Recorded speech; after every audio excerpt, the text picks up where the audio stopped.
Now, Hilda, together with the team at Lukiza Autism Foundation, and to this, I was actually there, so I know it is the truth, held one of the biggest and most successful events to raise awareness on autism in Tanzania just this April. And one of the key things I know, Hilda, and maybe you just, give a brief of how that journey has been since 2020, is that it's been 5 years of organizing a marathon.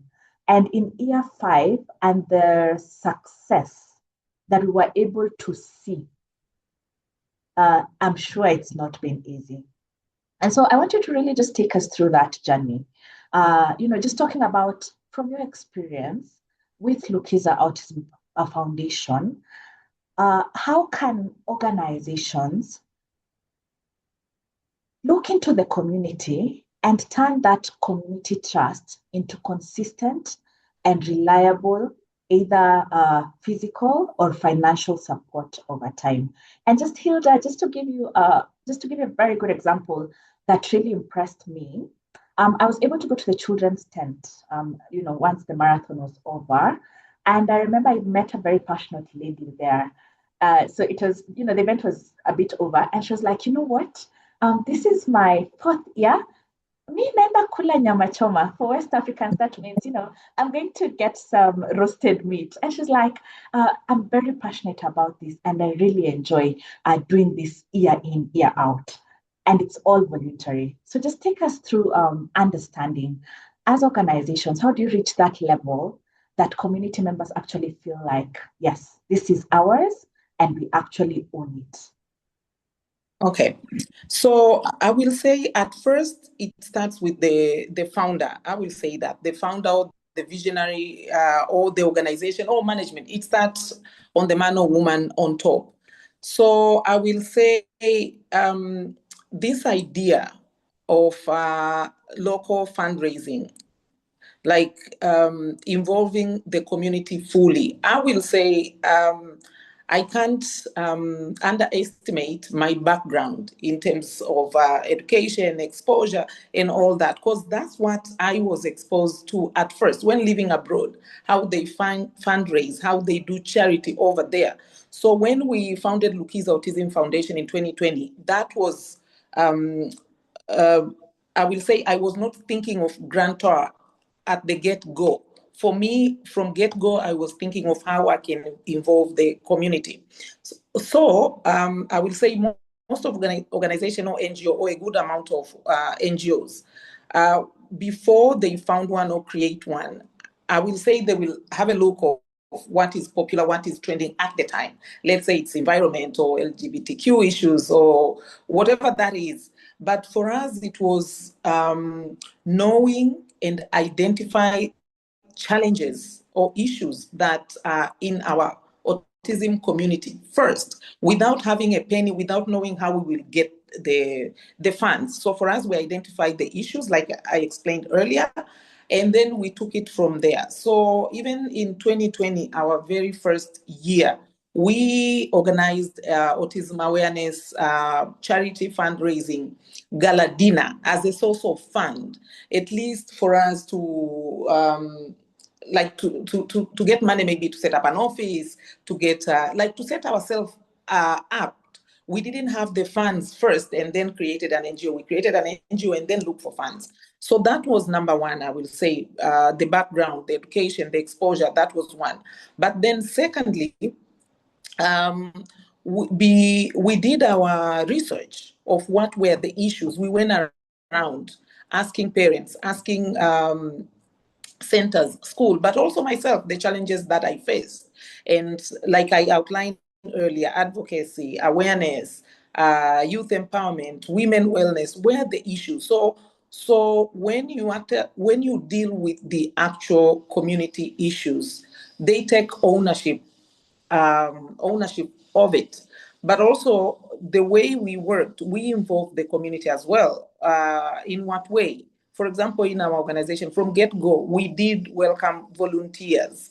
The parents themselves, the government sectors, the expert, the medical expert on the issue, we involved them. Now, even though I stated that it starts with the vision, the visionary, the founder, or the management, but also you have to look around what's trending at the time in terms of activity.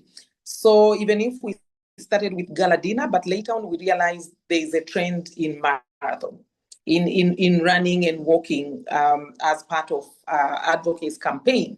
And but also it wasn't just because it's a trend, it fitted our cause, our purpose, because we know individuals with disability, especially neurological and mental disabilities, there is a lot of stigma around it, and most parents, they will hide the fact that they have a family member that has a medical issue, whether it's neurological or mental, especially neurological and mental. It's less when it's a physical disability.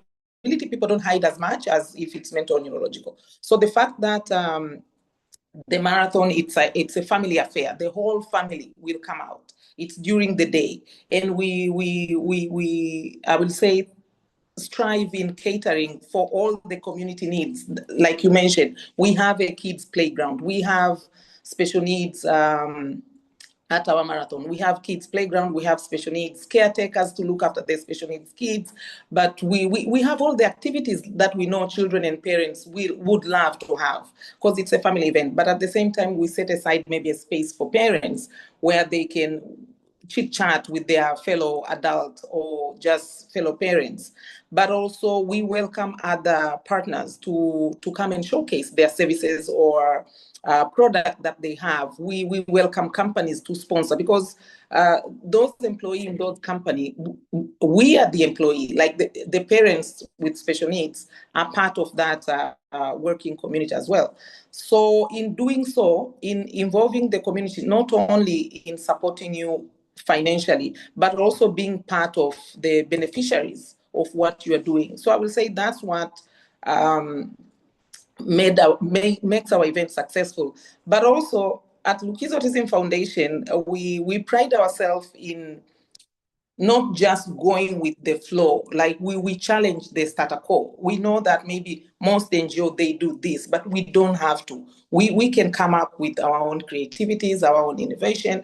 Our like at first, people will some people will challenge us like on how we do things, like the for example the marathon, the gala dinner. But like you said, when the USA pulled up, some organizations actually crumble. Some actually like got decommissioned completely because they were depending solely on not only on grantors, but just one grantor. So they fell apart because of that. So for us, we I will say we don't keep our eggs in one basket. Yes, we look for funds through grantors, but also we involve the community, donation from family and friends, through, for example, our marathon, people buy merchandises. The registration also involves purchasing of merchandise. So it's not just purchasing, but also the way we make our t-shirts and medal. It's a keepsake. It's a souvenir that people want to keep or wear the t-shirt over and over again, which also serve the purpose of autism awareness and such. So I will say combining all those aspects of community involvement, not only as givers, but also as receivers. But really, ever, even as we talk about the upcoming walkathon, the truth is this is not your first. And while you had taken a break a little bit, this is actually one of the key strategies that has worked over time for the Action Foundation. So I really want you to come in and hit us with the, what is it called? With the systems. Hit us with the infrastructure, because it's one thing, for me as a founder, like Hilda said, to have that vision. But now, what are those practical ways that you've actually found effective in engaging communities so that they see the value of contributing? And not just contributing, because you've had those moments, you call the community and people come, but at the end of the day you're like, people have eaten more than they have contributed. So share with us, what's that hack to make sure that the community engages in a way that they also contribute significantly? Wow, great question right there. And obviously that is true. I know a few people also joined in the giggle, because it's super true. Sometimes you have events and you organize things expecting that it would be a fundraising moment for you, but you end up expending more. What is this system that you're thinking about, I'll start by throwing in 3 or 4 things as we start the conversation. Is that since the community then is not taught how to give, I was looking around data and I saw that Africa actually gives a lot. When it comes to the giving matrix, we are very high. We participate there is a high participation in giving in countries in Africa. Literally 70% of Africans give in some form, way, and shape. And mostly it's informal. And that happens, again, as I said, families, communities, religious spaces. You give in church, in mosque, and any other space that religious spaces. Also social networks. Someone is having a wedding, birthday, graduation, anything. Africans are generous, I would say. We give a lot. When you look at other communities or other spaces like Europe, I was looking at the data. You're talking about 50% of giving. So Africa, we're at 70%. Kenya is at 80% at least. Asia was slightly lower than Europe, 40% of them give. And then North America is 60%. So what does that mean? Since we are giving, we have a high participation in giving. It's a bit unstructured, it's a bit informal, even if there's generosity. And that calls for us to think about how then do we capture that data and make ourselves formal enough to get this funding. For this funding from the community, one of the things that is important is how do we convert the information, the abstract messaging or the abstract and unstructured giving to clear, tangible value. First, some of the things that have worked for the Action Foundation, I would say 3 of them is making the impact immediate and specific. For example, when you've asked the communities to give through the walkathon or whatever amount they can give, $1, $2, $100 to support the work that is supporting the children with disabilities, we've realized that it helps a lot for us not to be vague. So it's important, first of all, to make a connection. I know all of us in the room also know that when it comes to giving, there has to be a relationship between you and the person you're giving to. So that means we have to make our impact, number one, immediate and very specific. When I say, for example, I have we're supporting children with disability, support our work in the Action Foundation, that doesn't speak of an immediate impact and it's not very specific. So it removes, but when you say something like the Action Foundation is hosting a walkathon in July 18th, 2026 to support X amount of children with disabilities to get, for example, assistive devices. We are targeting to give, say, 100 children with disabilities hearing aids. Because one hearing aid, by the way, in Kenyan shillings, it's like almost between 50,000 to 200,000, which is a lot of money when you think about it. So being very specific, first, make that impact immediate and specific, say it clearly. For example, you can say when you give 200 Kenyan shillings, when you give $2, you're able to provide 1 therapy session for a child.